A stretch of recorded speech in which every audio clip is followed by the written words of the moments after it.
Well, hello and welcome to I Love Gay today. And we're going to have some fun today because these are my favorite interviews when it's someone in my industry, in this whole world of LGBTQ marketing and advertising. And we are here with Mandy Hawk. And I'll even say Mandy Hawk, Chief Magic Maker at Proud Empowerment Business Solutions. How are you? I'm good. Thank you for having me. Well, I absolutely love your title, Chief Magic Maker. I think that says it all. I actually got asked earlier, like, what does that mean exactly? And I was like, well, it's really just owner of the business, but more fun. Exactly. It's whatever you want it to be. Right, right. But no, I think it's great. You're in the world of you just help companies, also reach the LGBTQ market online and as well as other things. I mean, your website, branding and marketing for people passionate about inclusivity. I also think that says it all because it kind of shows you're putting forward out there the type of companies you want to work with and also it tells a lot about you as well. Yeah, yeah. It's very important to me, not only that I align with the work that the client does, but that our values align. And I wouldn't say that I would do traditional marketing. Most traditional marketing is very scarcity based, very FOMO, very trigger you and then sell you back your piece. Yeah. And I very much focus on ethical, trauma-informed, inclusive marketing. So it's a bit, I've been told it's a very different experience working with us as a marketing agency compared to like a traditional marketing agency. Yeah, I believe it. I also think it's fun when you go to your website, you make it fun. I think, I mean, I've come to know you over the last month, so I'm cheating is that I have more info than others. But if somebody doesn't know you and they go to your website, the photos that you use to be able to kind of walk people through, they're amazing. So I don't know how you did that. Thank you. And what's interesting part about building a business is that you oftentimes have to really rely on your own intuition and what feels right to you. Because I've worked with a number of business mentors over the years, and I had someone who told me that I really needed to professionalize my business Yeah. and that my website was too fun, too colorful. I wouldn't be successful that way. Oh, wow. Um, and I'm glad I didn't listen because I've attracted the right people, I think, because of it. I think so. I think that I think also in today's day and age, you personalize it, and people do business with people, and it's actually with people that they like. And Right. so not to overemphasize that, but I mean that's sometimes people will say, oh, it's not personal, it's business, but that's not always exactly true. Yeah, no, I think it's hard to unpack them, especially when you are such a deep feeler and a heart-centered person. I'm the same person at work and at home and everywhere Yeah. I go. And I don't have the ability that some people do to really compartmentalize and like leave work at work and home at home. Yeah. So I can't be authentic otherwise. So this is me. And if my glitter bow tie is offensive, then we probably won't work well together. But I'm curious, like, how did you get started in this industry in this side of life?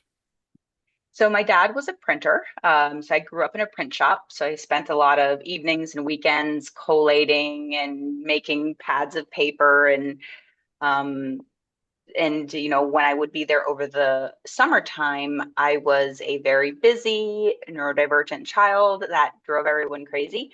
And so they quickly put me to work. So I would say in middle school, I was learning Quark Express and Photoshop, and some of the those of us who have been in the design world for a while know those older Photoshop's still around, but Quark isn't.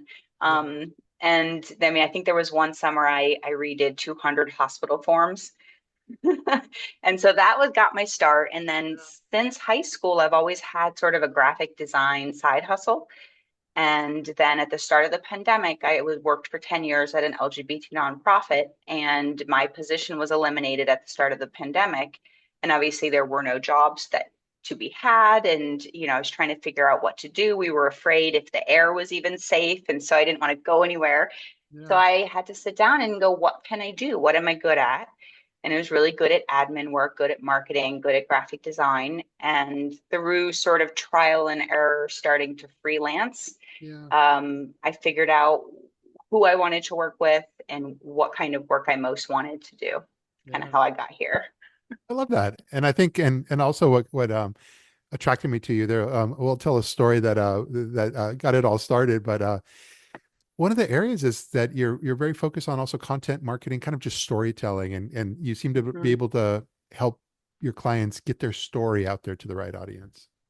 Yeah, story is so important. One of the things I find a lot is people will come to me and they followed all of the traditional advertising marketing advice. They're everywhere all of the time, doing all of the things, posting constantly, and nothing's happening. Yeah.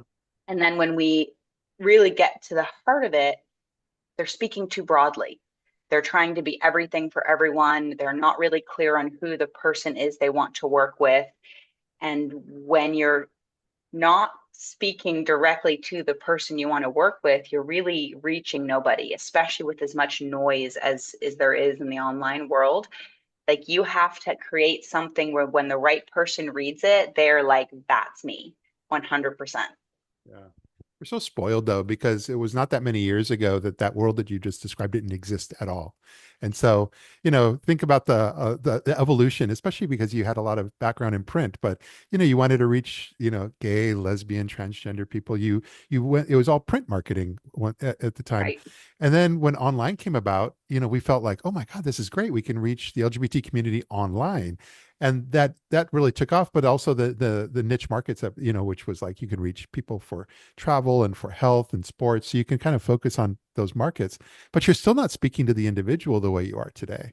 And the Right. fact that we've gone from what we thought was amazing, that I could reach gay sports people or lesbians who love rugby, whatever that is, the fact that you can go from that into really targeting individuals based on their interests and not where they live and so forth, it's a huge leap. Huge. And it's almost it's gotten easier and harder, because you wouldn't have had to be so specific 10 years ago. Yeah. Like you could just say I do marketing, and there wasn't as much visibility of all the different choices. You could put an ad in an LGBT news paper, Yeah. and you would likely get business. And so I think, I work with a lot of LGBT business owners, and they're trying to reach other LGBT people or, whomever it is, but the targeting is tough sometimes Yeah. now, and speaking so concisely because people are scrolling so quickly, and you have like 3 seconds to get their attention and communicate your message. Yeah. And if it doesn't resonate, you're next, Yeah. so I feel like we have more opportunity, and yet we have to be better Well, especially in now. this day and age where it's, that whether it's Instagram or mostly I would say the TikTok mentality where you're just swiping along. And if you can't capture someone's attention within that millisecond, and people sometimes poo-poo that and say, oh, no, you can put all sorts of different content can work in that environment. But every single time I watch other people use those platforms, and if the content starts out and the person's kind of slow on describing what it's about, they're gone. They've moved Next. on. And it's Next. all, Now, where YouTube used to be, we're yeah, not there anymore. yeah.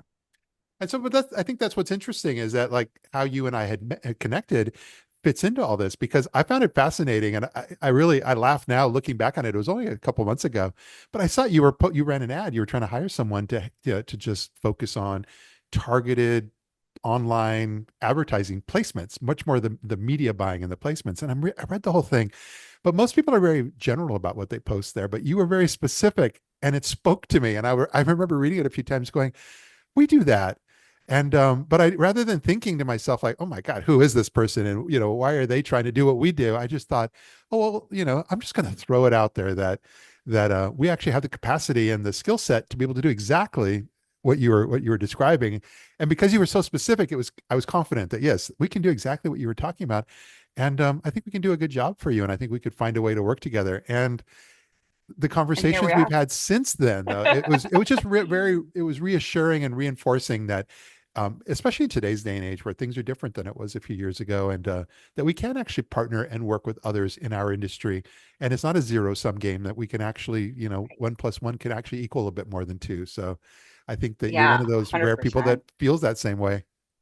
Well, I think it's shifting, like especially, I don't want to get too much into the current world we're in right now because it's Yeah. rough, but I am seeing a big shift in collaboration. When I first started in this work, I was very afraid to talk to other marketers, talk to other advertising people. I didn't want like to get the feeling like I'm trying to come in and take your clients. And, Yeah. I had a lot of bad experiences around that, but I have been finding more and more people, and I've had some partnerships with other web developers and other freelancers with different specializations, and we're sending each other referrals when something isn't the perfect fit. And I love that. I love that. It's been really it's helped alleviate the business owner isolation that I think is a huge challenge moving from working in an organization to working remotely and then being your own boss. It can be very lonely. Yeah, no, I hear you. And it's interesting, and it's another plus because you're in the Fort Lauderdale area, and there's just regardless of what's happening in Florida, Fort Lauderdale and other pockets of Florida are just such huge LGBT markets, and there's so many organizations that support all that. And one of the Yeah. ones that you work with and is also a testimonial on your site, I love that, is Centerlink, and that was also some folks that we had worked with. And that's the way, our culture here in our company is that I'm so glad that you have this relationship because now we might be able to continue to work with them through you. And so, because they understand us and they understand what we were trying to do for them. But you do very well, especially with a lot of those South Florida companies. Yes, I forget sometimes how spoiled we are down here. And then you drive like an hour and a half north and the hair starts to stand up on the back of your neck. It's so isolated and so very inclusive in this area. I'm very, very blessed. Yeah. Love it. But when we're starting to really look at ways to work together and so forth, I think it's interesting. You've got three things, and I think we could talk about all three individually. But one of them, you start out with you have Proud Marketing Academy. I would say, yeah, tell us a little bit about what that's about. So, the Proud Marketing Academy is a great entry point for people who are just confused about all of the things marketing. There is a evergreen course that's part of it where I just explain step by step, just really simple, jargon free, why email marketing is important, what your first step should be, why SEO is important, what it does, what your first step should be. Each of the fundamentals of digital marketing, because I realized this is a good indicator of really needing to know who you're talking to. About a year into my business, someone said to me, well, what is digital marketing even? Yeah. And I realized that was my language I was using everywhere. And if people didn't even know what it meant, I wasn't speaking to the right person. So I had to really shift things, and I started marketing online, and started listing out specifically what was included with that. Yeah. But with Proud Marketing Academy, there's like monthly trainings, open office hours. I'm doing a weekly co-working body doubling. So if you're working on something crunchy, we just come together and Zoom, but just share in the chat what we're working on. Um, and hot seat coaching every month. And I expect this program will continue to keep growing. And as I'm learning more, I'm adding like new things about like AI SEO and some of the shifts we're making into the course right now. They're like happening in real time. Yeah. Is there a cost to that? Yeah, it's $77. I was doing a monthly membership, but I just Yeah. changed it to a $77 one-time lifetime access for right Wow. now, Wow. which is a huge, huge value. And I'm hoping it will remove the barriers for people who aren't sure, and who really need sort of that early marketing support, Yeah. like just figuring things out, getting started. And then number two, you have what I think is great, a marketing visibility audit, which I'm guessing you just jump in there and you let them know, how do you look and how do you show up out there online? Well, that's actually kind of a do-it-yourself quiz that takes them through the fundamentals of digital, like your digital marketing presence and what your visibility, and it gives you a score at the end. Yeah. And then you're able to book a free call with me to discuss it, talk about it, and we can see if we're a good partner to do any of the implementation work for you, like building a lead magnet or a funnel or, any kind of work that you might need. Yeah. Or if somebody has a couple $1,000 a month budget for marketing, we can take it all over completely for them. Yeah. Yeah. And then you're doing a monthly webinar, and is that all in the same direction, just kind of some touching on some of these topics? So I have a monthly, what I'm calling my signature workshop, which is just how to get more clients or more folks into your business without chasing the algorithm, where we break down a bunch of different ways that you can do marketing, things I think people forget about. And they think just like everything is social media and it's not working.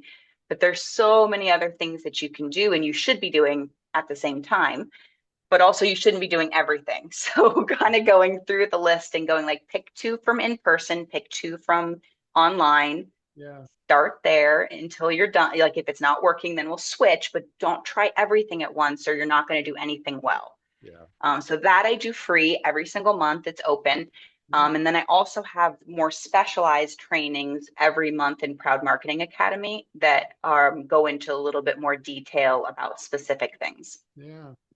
Well, I think this is great. And I think uh, folks would be, it would be great for folks to learn more about you and be able to, start working with you on some of these projects. And what I'm going to do is make sure that when I post, especially on LinkedIn, I'll have links to all your social media and your website and so forth. Awesome. And also I look forward to the next time I'm in South Florida to being able to connect in the real world with you as well. I would love that. I I think would we'd love have that fun. very much. We may never shut up. I think we should go to Rosie's. I Just love saying. Rosie's. I have been there so many times. It's perfect.